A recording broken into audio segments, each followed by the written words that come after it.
Hello, welcome back to the third episode of Why Study Sport as part of the Global Goals World Cup Facebook page live stream.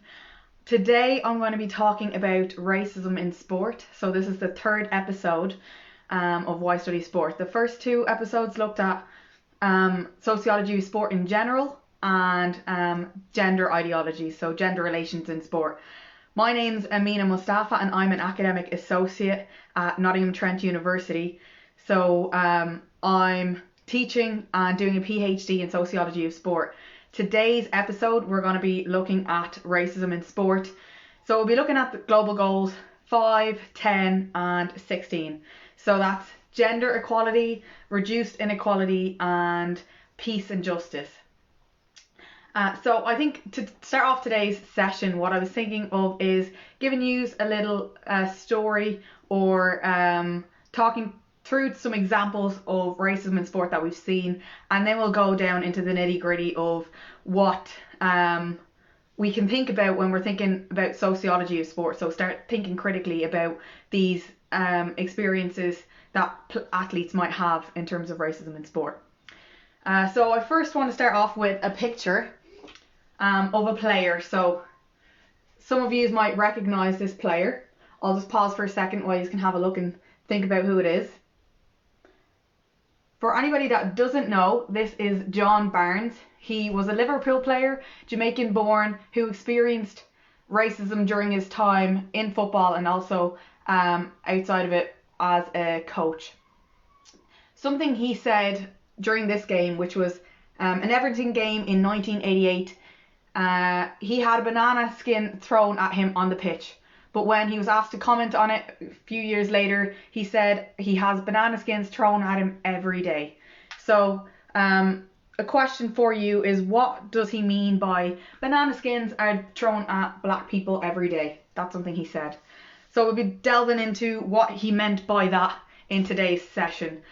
Basically, what was meant by that is black people experience everyday racism, so it's not as apparent as some might say it was in the past in terms of blatant, obvious forms of racism. Racism in today's society and in both in sport and in society can appear in subtle, less obvious ways, as a banana skin being thrown at a player. So another athlete that I'll be talking about today links in with last week's topic, which was gender and gender ideologies, as well as racism. So we'll be talking about sexism and racism in the case of this athlete. So I hope everybody knows about Serena Williams, but if you don't, she is one of the top female athletes in her sport. So she plays tennis, and she is regarded as the top athlete in women's tennis. During her time in tennis, she's undergone various forms of racism, with the most widely known, or the first widely and significant event being in 2001, where she had racial slurs being thrown at her. Both her sister Venus and her dad had said that they had heard racial words being thrown at the family and Serena during her performance, but also that the crowd had said that they thought Venus and Serena were being accused of match fixing. So they had a lot of racial abuse thrown at them, predominantly in the form of verbal abuse. But that was just one case. The racial slurs did not stop there.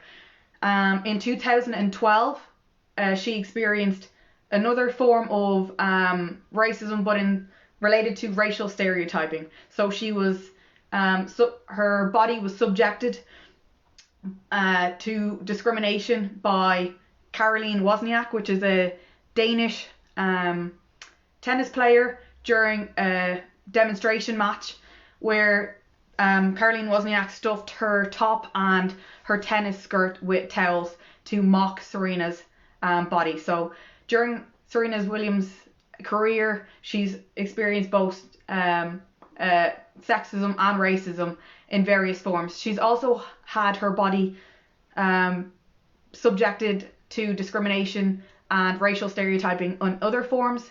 So there's a woman whose name was Venus, or was referred to as Hottentot Venus.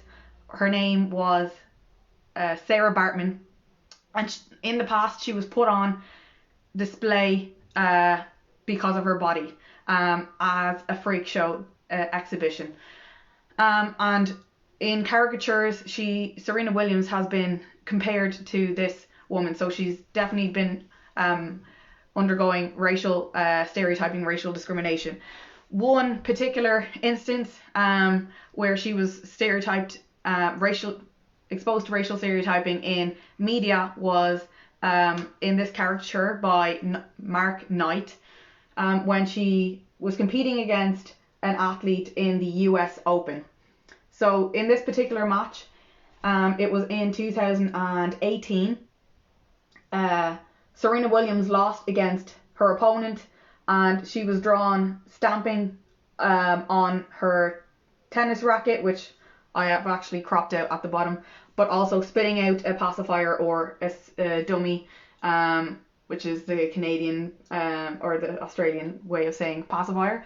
But basically she was racially stereotyped in this particular image, drawn with more masculine characteristics, almost animal-like, exaggerated features. And her opponent here is whitewashed, which means it basically exaggerated features in comparison to her opponent. So her opponent here is shown as a blonde, slim athlete, and the words that you can't exactly see here is the umpire saying, can you just let her win? Basically, this match, Serena Williams was competing against Naomi Osaka, who is a Canadian Haitian player. However, to contrast Serena Williams, she was drawn as white, blonde, and slim. So that's just a clear example of racial discrimination that can occur in the media. You often have verbal forms of racial discrimination in terms of the language that's used when talking about particular athletes, whether that's success or failure. So in the case of Serena Williams, she's often subjected to racial discrimination because of her body, and often stripped of her femininity through this. So I think they're just some clear examples of forms of racism that exist even in today's society, whether that be as obvious as throwing a banana skin, or subtle forms of racism, which I'll discuss in more detail later on. But I think before we start, what's important is to highlight and to pull up some key sociological terms to think about when we're talking about racism in sport. So I think the first one is a very important one, which is race. So when we're talking about racism, we can't talk about racism without understanding what is meant when we talk about race. So race is a social construct. It's a reductive concept that reduces the human body, the complexities of the human body, down to biological traits that are assumed as being innate or inherited. So that's often referred to as the colour of someone's skin, their eye shape, but it's basically that social concept puts people into categories based off these presumed shared inherited biological traits. And in 1999, a sociologist called Wilson stated that racism is an ideology of racial domination. So that's basically putting someone's physical, biological, or cultural, presumed cultural superiority of that particular race over another race.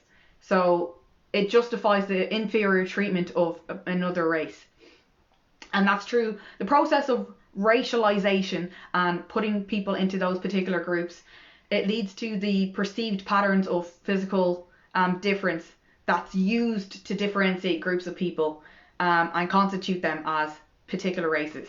But sociologists, not all together, not everybody, but predominantly sociologists believe that race is a social construct. So not based solely on biology, but also like political and social concepts are a reason for the construction of race. So, as I said, racism can appear in obvious forms, like the case of banana skin, but can also appear in different forms. So I'll be talking about various forms of racism that it can exist today. And especially in modern contemporary society, it's often seen, or racism can often appear in very subtle forms that often go unnoticed.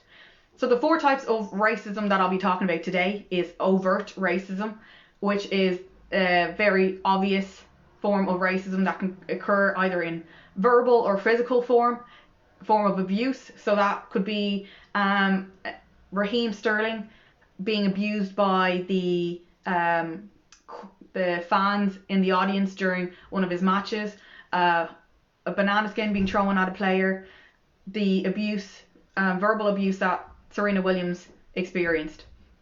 Predominantly, it's an obvious form of racism, but there are also very subtle forms of racism that can also occur. So one that I'll be highlighting, or the 3 that I'll be highlighting today, is colorblindness, so colorblindness ideology, racial stereotyping, and institutional racism.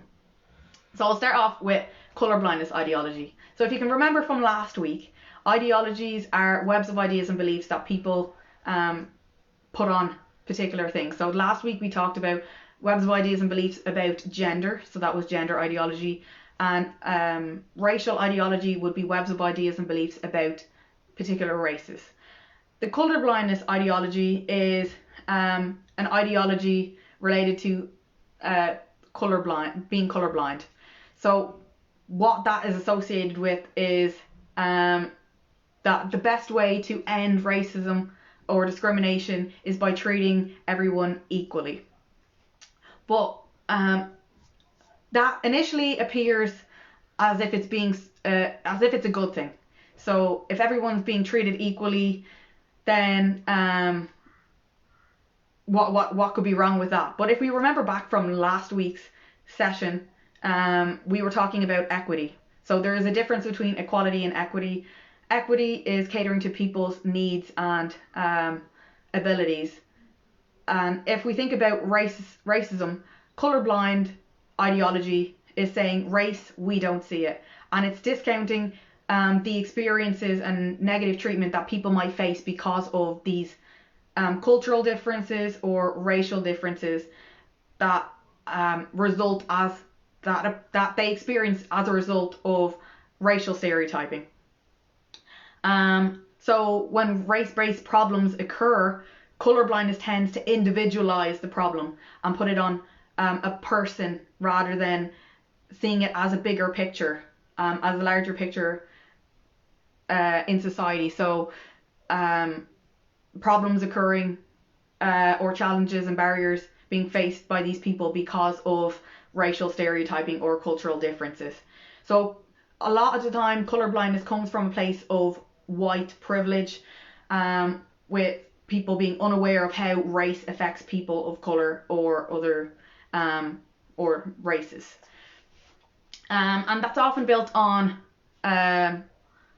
or like another thing, moving on to the next form of racism that can occur, and it's linked in with colorblindness, is racial stereotyping or racial ideologies.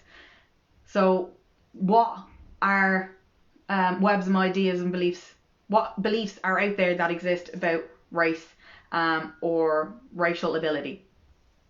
So racial stereotyping can often lead to under and over representation of particular athletes in certain sports. So those representations can often lead to stereotypes, even often going unnoticed by the racial group themselves, and it can link into colorblindness, where experiences of racism can often go unnoticed because of these racial stereotypes. So I'll explain that a bit more. So racial stereotyping, it often involves an athlete's success being attributed to their biology, or like their innate physical ability or characteristics. But that often is based off an oversimplification of genetics. So if you've ever studied genetics before, often what happens in genetics is when we're attributing success or certain characteristics of an individual to genetics, it's often oversimplified, because one trait does not lead to one, or is not a result of one gene. It's often a number of genes that contribute to a particular behavior or a particular characteristic or physical trait. So using genetics to explain behavior is often inaccurate, and an inaccurate way of explaining that particular characteristic. But it's often used as an explanation for athletic success. Before I studied genetic testing and characteristics that are often, or genetic factors that are often used by genetic testing kits to verify whether someone has an athletic gene. However, that gene does not exist. Various genetic traits contribute to a particular ability. So for example, in the case of racial stereotyping, muscle fibers are often used as a way of verifying, or used for evidence as a way of verifying someone's racial differences. So in terms of that, what I mean is the distribution of muscle fibers is often associated with stereotypes of black people being better at sprinting, or better having a better muscle mass or muscle structure, but that's often inaccurate. So what happens in that case of racial stereotyping is generalization of sporting ability. When sports scientists ask that question of whether race is associated with increased athletic ability, it's based off the assumption that race exists, or that there is a racial distinction between particular groups.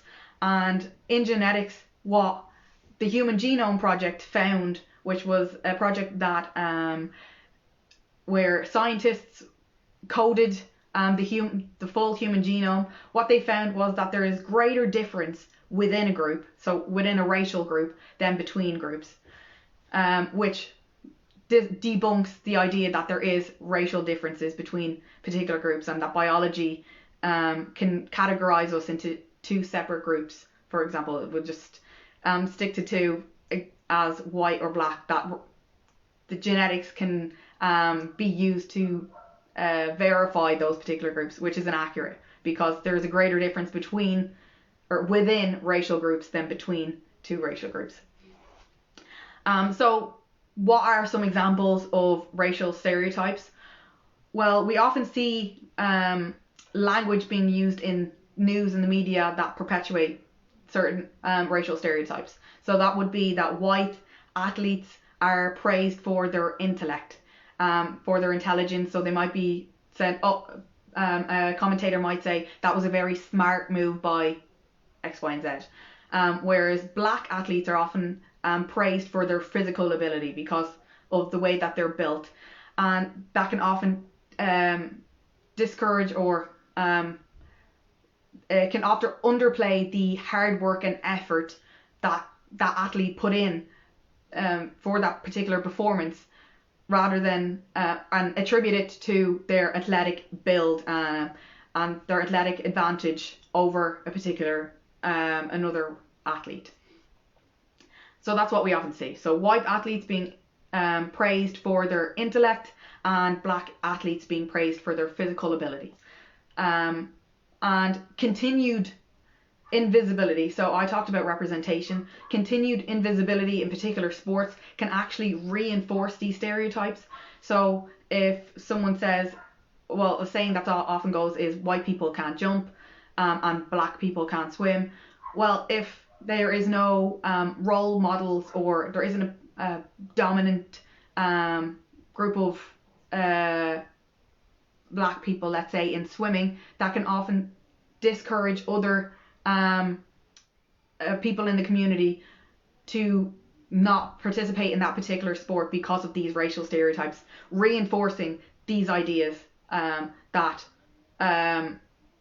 a particular racial group is better at one sport than another. So what's the point?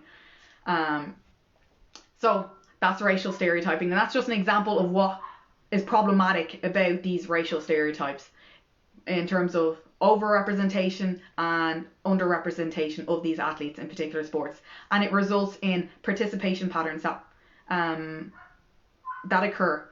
And something that's also important to consider is not only how someone's race can affect their participation or their involvement in a particular sport, but to also consider intersectionality. So what that means is considering other factors that might play a role in their participation patterns or their participation rates in a particular sport.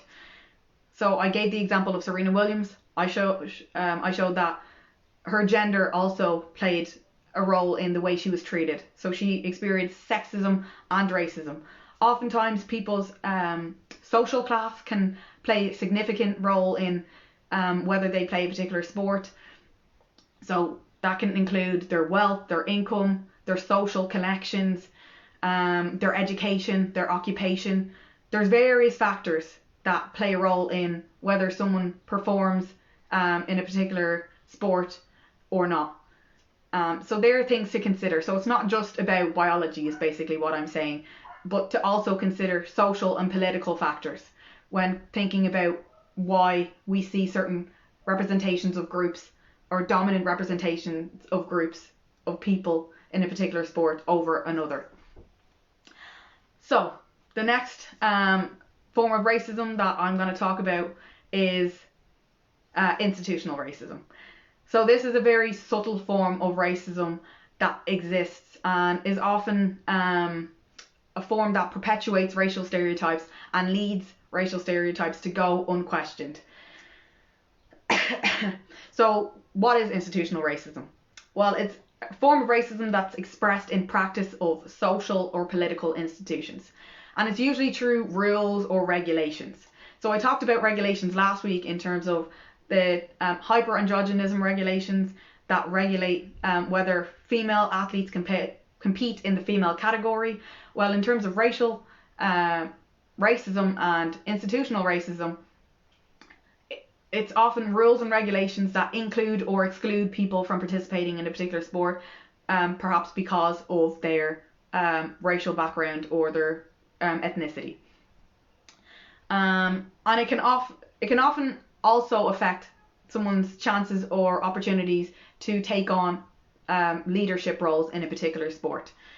So the one example that I want to give is the example of the hijab ban. So previously I used to work for an organisation in Ireland that used sport as a tool to tackle and challenge racism and discrimination. But I worked on a project called the Hijabs and Hat Tricks project. So that was set up to encourage young Muslim women to participate in football after FIFA had lifted the ban on the hijab or a head covering while playing football. So I'm talking about the hijab ban. So in 2007, the hijab ban by FIFA had prevented the Iranian women's team from competing in the qualifying match at that time. So in Iran, Muslim women have to cover their hair. So the Muslim women's team of Iran had to compete with the hijab. But the hijab ban meant that these women had to choose between their religion or their sport. And in the end, they had to withdraw from the competition. So something to consider is what caused what was the reasoning behind having the hijab ban in the first place. So there was two reasons that FIFA gave for having the hijab ban in place. The first one being that it is a safety hazard, that there is a possibility for strangling by the scarf while someone is playing football. However, there was never any evidence of anyone having been strangled by the hijab during that time that would result in these regulations being put in place. The second reason that FIFA gave for having the hijab ban was that they discourage any form of religious or political symbolism. So they were saying that the hijab is a sign of a religious symbol, so they would not allow it as part of the game. However, that prevented like certain athletes had tattoos of the cross, and other athletes had other religious symbols on them while they were participating, but they weren't excluded from the game. So then this ban was put into question, and it needed to be considered whether it was a rule that needed to be revoked, as it was a form of racism and discrimination against a particular group of people. So someone that got heavily involved in this debate with FIFA and trying to remove this ban was Prince Ali of Jordan. So he said that the reasoning behind the hijab was also for modesty, and that the ban itself was an act of discrimination. So with women activists and Ali, they managed to in 2014 lift the ban on the religious head covering while playing football. So my organisation at the time, which was Sport Against Racism Ireland, they created a programme that encouraged these Muslim women to participate in football after this ban had been lifted. So a number of women were prohibited from participating, and in an effort to encourage these women to participate again, this programme was set up. However, something that's important to consider in terms of this ban is, even though it has been lifted, it's important to think about what that regulation means. So banning the hijab and then introducing the permission for Muslim women to participate in the sport with the hijab is a way of regulating women's bodies. So again, we talked about gender relations last week, and it relates to gender ideology, but having a ban in place and then lifting it means that this particular institution is saying what type of bodies are allowed to participate in a particular sport. And in the case of the hijab, they're saying how and what type of hijab is now allowed to be worn while participating. And it means that these particular groups of people are still under control by this particular institution, and they're limiting the levels of participation by enforcing this rule. And something else to consider in terms of the hijab ban by FIFA is that it's framing women as in need of protection. So initially, the rule was enforced to protect women against strangling during the game, and by lifting it, it's framing these women in need of protection. And the hijab after this was seen as a symbol of victimized Muslim women. So there's a lot of ideologies that are underlying during all of this. And to summarize that idea, the dress code can appear as a technology of power. So that's what a sociologist would refer to when they're talking about this hijab ban being lifted and what the regulations led to and what it reinforces. So that a dress code can operate as a form of power. So what has been done in terms of addressing institutional racism? For anybody that plays NFL, the Rooney Rule was introduced to tackle some form of institutional racism that exists. So there's underrepresentation of men and women from migrant or ethnic minority backgrounds in leadership positions. So the Rooney Rule was introduced in the NFL that required teams to interview ethnic minority leaders for head coach positions and leadership positions. However, what is important to note here is this rule encourages teams to interview people from ethnic minority backgrounds, but there's no quota for hiring these particular people from ethnic minority backgrounds. So even though it appears that they're overcoming a form of racism or discrimination against a particular group, they're still not addressing some of the underlying issues that caused this form of inequality in the first place. So as a way to recap all of this, I'll just highlight what we've talked about so far. So this whole section is on racism in sport. What we said is that racism is a social construct, and it's often used, or biology is often used to categorize people into particular groups based off the assumption that there is inherent physiological differences between different groups of people. However, the Human Genome Project showed that there's greater differences within a particular group of people than between groups of people. I also talked about 4 different types of racism.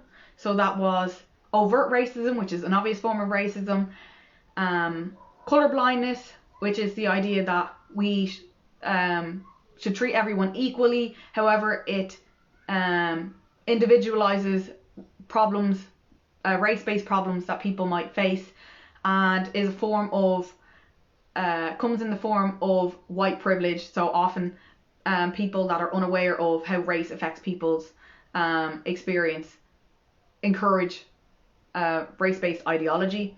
The third one is racial stereotyping, so particular stereotypes based around racial differences or presumed racial differences. So that often is in the form of attributing someone's biology or someone's success to biology. Then we talked about institutional racism in the form of FIFA having a hijab ban and the Rooney Rule. So the last thing I want to talk about is how you can teach these types of ideologies in a classroom setting. And to start thinking about the various forms of racism that can exist, and start questioning things that you see in society and whether it's a subtle form of racism.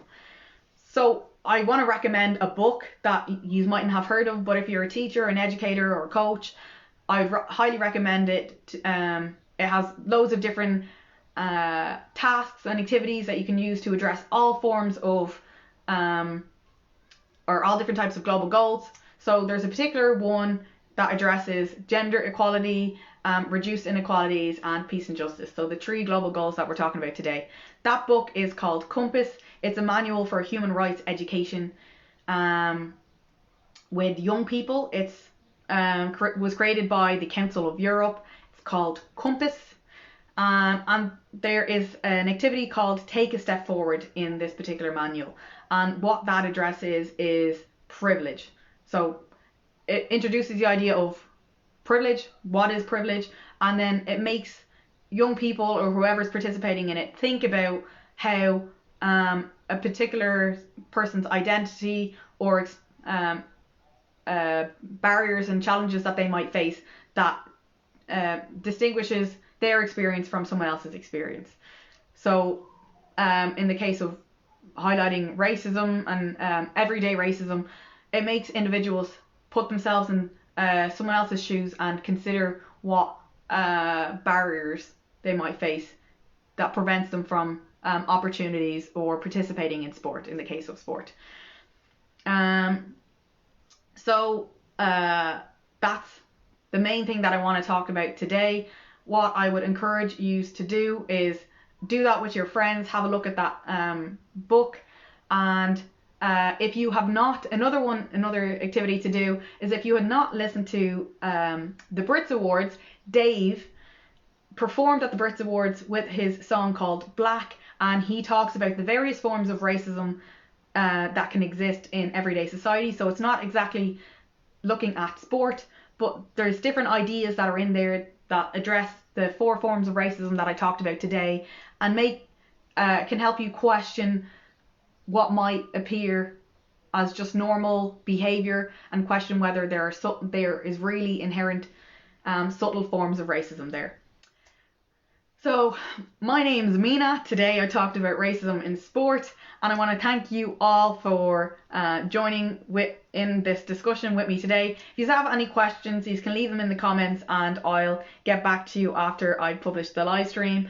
And if you have anything that you'd like me to talk about in the future as well, leave a comment down below. Next week's session will look at politics in sport, so how sport can be used as a political tool for diplomacy, and I'll give some examples of how that has been used in the past. So thank you so much for tuning in, and I'm looking forward to having you join me next week. See you all. Bye bye.